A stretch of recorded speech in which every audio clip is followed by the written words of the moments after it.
Cold স্টোরে কোনো জায়গা নাই, কোল্ড স্টোরেজে রাখবো এ কোনো জায়গা নেই আমাদের।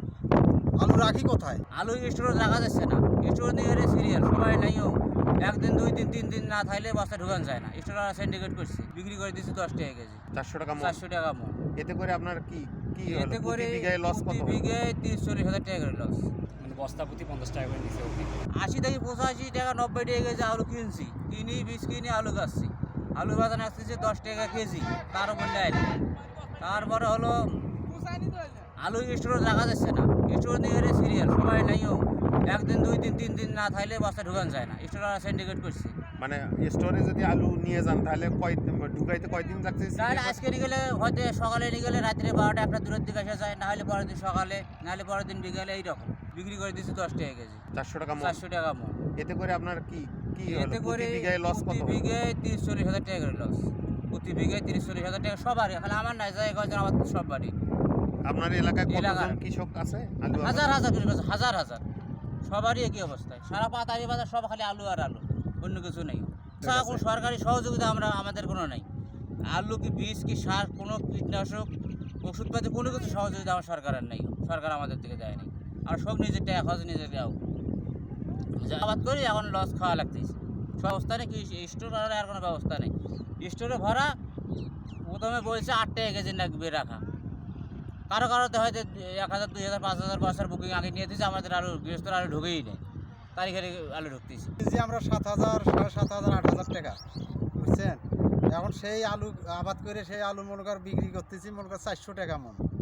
হ্যাঁ, আমাদের তো লস হয়ে গেছে আমাদের। হ্যাঁ, আমরা তো হলো বিপদে পড়ে গেছি এই আলু আবাদ করি। কোল্ড স্টোরে কোনো জায়গা নাই, কোল্ড স্টোরেজে রাখবো এ কোনো জায়গা নেই আমাদের। আলু রাখি কোথায়? একনল হ্যান্ড ওয়াশ 100% প্যারাবেন ফ্রি, তাই নিরাপদ হাতের জন্য আস্থা রাখুন একনলে। আমরা কিছুই করতে পারবো না। হ্যাঁ, কত টাকা লস হবে 2 বিঘাতে আপনার? 2 বিঘাতে না হলে আমাদের 50-60 হাজার টাকা লস হবে। 50 থেকে 60 এর আগে কি হয়েছিল কখনো? মানে কত না না না না এইরকম হয় নাই আগাতবার। এখানে আসছে কাল রাত 9টার দিক, 9টার দিক আসছে। এখন পর্যন্ত এই রাস্তায় আছে, গাড়ি ঢোকাইতে পারিনি। কত বস্তা আলু নিয়ে আসছে? আলু নিয়ে আসছি প্রায় 400 বস্তার মতো। মানে আগে বুকিং দিছি, বুকিং দেওয়ার পরে এখন বলতেছে ওগুলো হবে না, স্টোর ভর্তি হয়ে গেছে, হবে না। এখন এই যে অনেক ব্যানার করে দিছে, বন্ধ বন্ধ, আলু নেওয়া বন্ধ। এখন এই অবস্থায় এখনও এখানে আছি। বুকিং আগে কাকে দিছিলেন, কিভাবে দিছিলেন? মানে এবারকার নতুন সিস্টেম করছে স্টোর কর্তৃপক্ষ, আগে বুকিং নিবে, মানে বস্তা প্রতি 50 টাকা করে নিচে অগ্রিম। ও, বস্তা প্রতি 50 টাকা করে অগ্রিম দিয়ে বুকিং নিছে। হ্যাঁ, হ্যাঁ, সেই আলু আমরা এখন ঢুকাইতে পারতেছি না, এখন ওই রাস্তার মধ্যে পড়ে একটা রাত থেকে। জায়গা হয়তো বা আছে নাকি তো আমরা এক কৃষক বললো হ্যাঁ বলে যে হ্যাঁ আমাদের কোম্পানির মাল।